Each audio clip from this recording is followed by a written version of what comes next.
Ayan, mga ka-Frenny, okay na ang ating Biko order at na-deliver na po yung isang styro.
Ayan, mapagpalang araw mga ka-Frenny. It's Wednesday. Ayan, kahapon po yung ating order na palabok at biko. Tapos may pahabol na po to. At alam nyo ba, maraming salamat sa Panginoon dahil ngayong umaga, nung tinitingnan ko yung aking post, ay merong nag-share. Kakilala ko din naman po yung nag-share.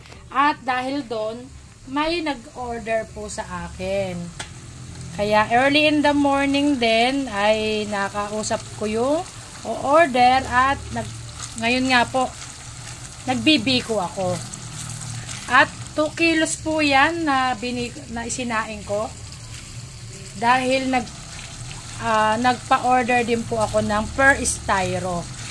Kaya pinasobrahan ko po. Ayan, gumagawa na po ako ng latik. Meron pa naman po akong latik din kahapon, pero kailangan ko pa rin po ng latik dahil mamaya po ay nagpa-order ako ng palitaw. Palitaw na may latik ang toppings. Hindi siya palitaw sa latik. Palitaw only na yung classic na palitaw.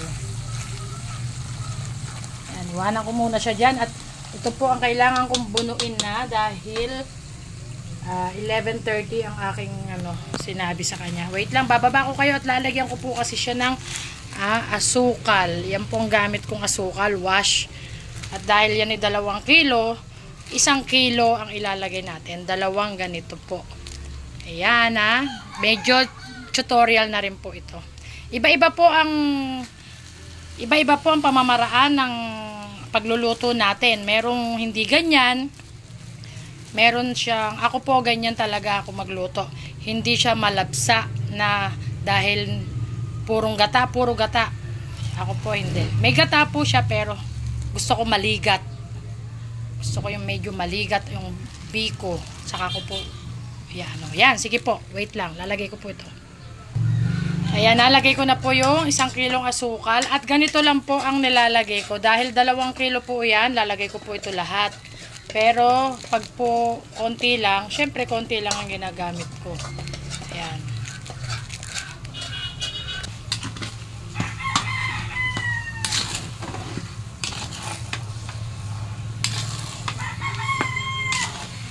Kailangan haluin pong mabuti para mag-even yung kulay niya. Dahil po nilagyan siya ng asukal, medyo magaang siyang haluin. Pag wala po siyang asukal, ay pag hindi pa natutunaw, ay mahirap pang haluin. Pero habang natutuyo po yung asukal, ay unti-unti po siyang bumibigat. Doon po nag-start na yung ligat niya, yung kunat. Ayan. Ganyan lang po, dire-diretso lang. Mamaya papakita ko sa inyo kapag makunat na. Ayan na siya mga kapreni, yung medyo mabigat na siyang haluin talaga. Isang kamay lang po ako, kaya medyo gumagalaw yung aking... Actually, okay na po ito. Kaya lang gusto ko pa siyang haluin para lumigat pa, maging makunat. Kaya, pinakita ko lang po, pero ibababa ko na po ulit ang cellphone. Ayan mga kapreni, nilagay ko na po sa bilao. Pero nakapaglagay na rin po ako sa mga styro. Naka-6 na styro po akong nailagay. Meron pa naman dito. At ito yung aking worth 400. Ito po ay... malalim naman yung bilao na yan. Nakikita nyo naman po yun, no? Ganun po yung ano niya.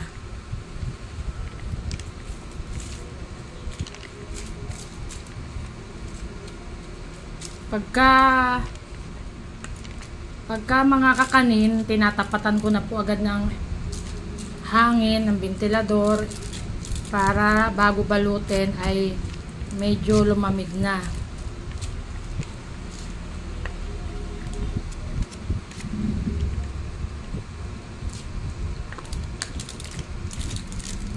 Kapag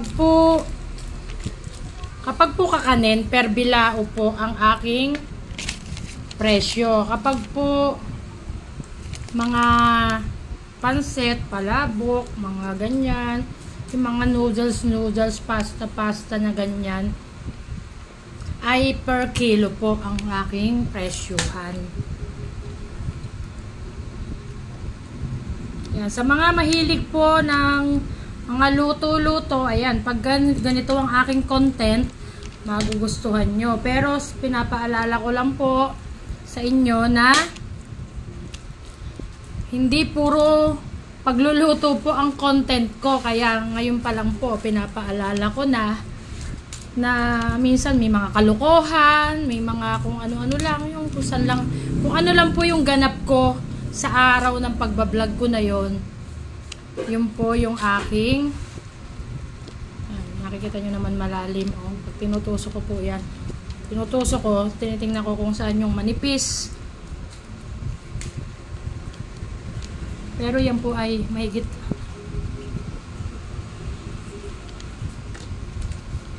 sa ano po talaga, maraming taong makakakain kasi napakabigat po niyan sa tiyan.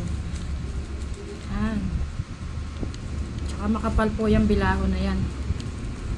Ayan, sige po, taga lang, guguhitan ko lang.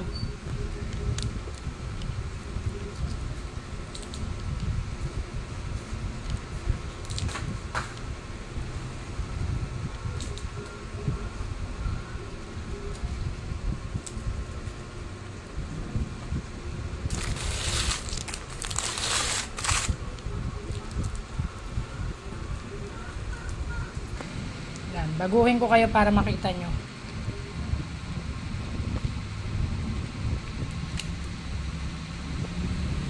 Medyo naka-curve na kasi yung spatula ko, kaya ginaganyan ko na rin po.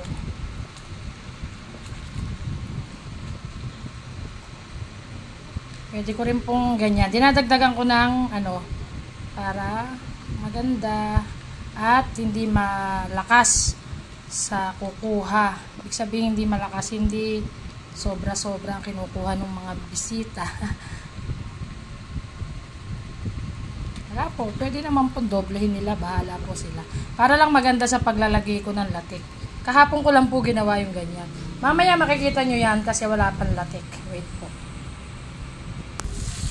Ayan, ito po yung ating latik. Nakapitong styro din po ako. Pag po styro, 300 grams. 300 grams naman po. Makapal na rin po yun. 40 pesos. Yan, lagyan ko na po at malapit nang mag 11:30. 11:23 na. Ay, opo.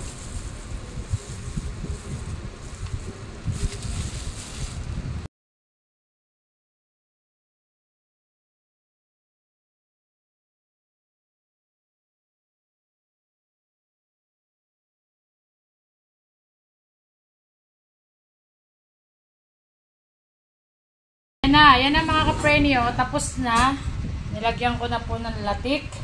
At yung customer, tinanong ko din po kung gusto niya ng cheese.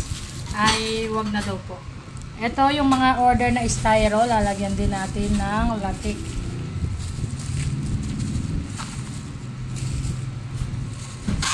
Lima po yung nag-message ng Biko. Sa palitaw po mamaya meron din. Kaya meron pa akong gagamitan mamaya ng latik at malamang na magluto pa ako. Yan, okay na. Picturean natin.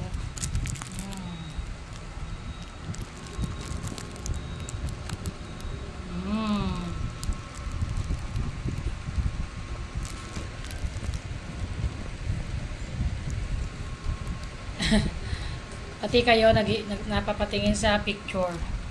Ayan po. Meron pa po akong dalawang extra. Ayan.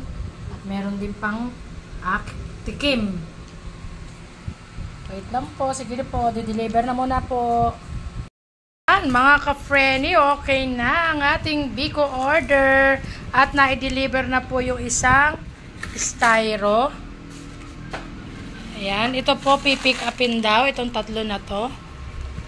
Ito namang isa ay mamaya kasabay ng palitaw. At may available pang dalawa. Hindi ko pa po nilalagyan ng latik. Dahil para ano po siya. Magamit ko muna yung latik. Ayan. Ito na. Yan na po yun. Hindi ko po alam kung i-close ko na yung vlog or pakikita ko mamaya sa inyo. Sasama ko naman yung palitaw. Ano gusto nyo? Sige po, pag-isipan ko. Yan mga ka-friendly, lunchtime na naman po. At ayan, kakain na po kami. Iniintay ko na lang po yung customer ko na pick upin niya yung bilao na order. Ayan, eto po yung papaksiw ko kahapon. Kanina ko lang po ipinaksiw nung natapos ako magbiko. At kung napapansin nyo, meron akong itlog dito na nilaga. Meron pa po siyang shell. Pero nilinis ko po yan para matipid. Isinabay ko na sa sabaw ng paksiw. Pinakulo. And then boom. Nilaga siya. Boiled egg siya. Tipid sa trabaho. Tipid sa gas. Ayan. Masarap yan. Mamaya po babalatan yan ni Daddy Fur. At kami, hindi naman kami maselang kung may ano. Kaya kung kayo ayaw nyo ng ganyan, ay di wag nyo po yung gawin. Pero sa mga praktikal na nanay na kailangan magtipid ng gas at trabaho, sabi ko sa inyo, kailangan ng madalian na trabaho, mapagsasabay ang negosyo at pamilya, pag-aasikaso, ayan. Pwede po ganyan. Kain na. Mamaya po, sasabak naman tayo sa ng palitaw. Gagawa tayo ng dough ng palitaw. Yan na, mga ka-friendly, tara na, kainan na. Yung pong itlog na binibili ko na yon, binili ko kanina yon, ano yun, organic. Organic po siya. 2 balot yung binili ko, bali 20 pieces. Nakatawad po ako ng tig 5 pesos bawat isang balot. Ito siya. Ito po siya. Papakita ko lang. Ayan o, nakalagay 55, 10 pieces. Pero, dahil yan na lang po yung natitira, kinuha ko na yung 2 balot. Favorite ko po yan. Maganda po ang pula niyan. Yan, magpe-pray po muna kami. Sige po, kain na rin po kayo sa inyo. Hindi na rin namin papakita yung pagkain namin.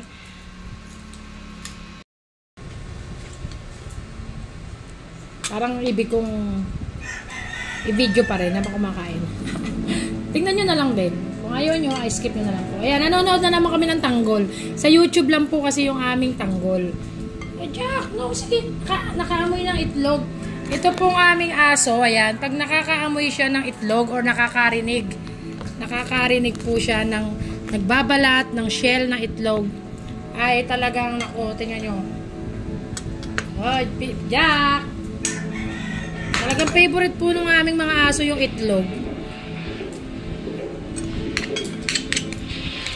Ay na, sarap ng aming paksiw, oh.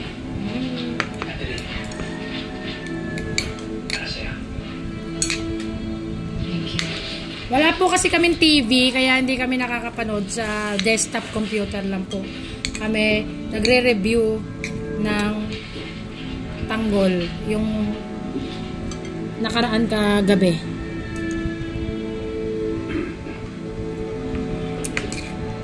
Yummy.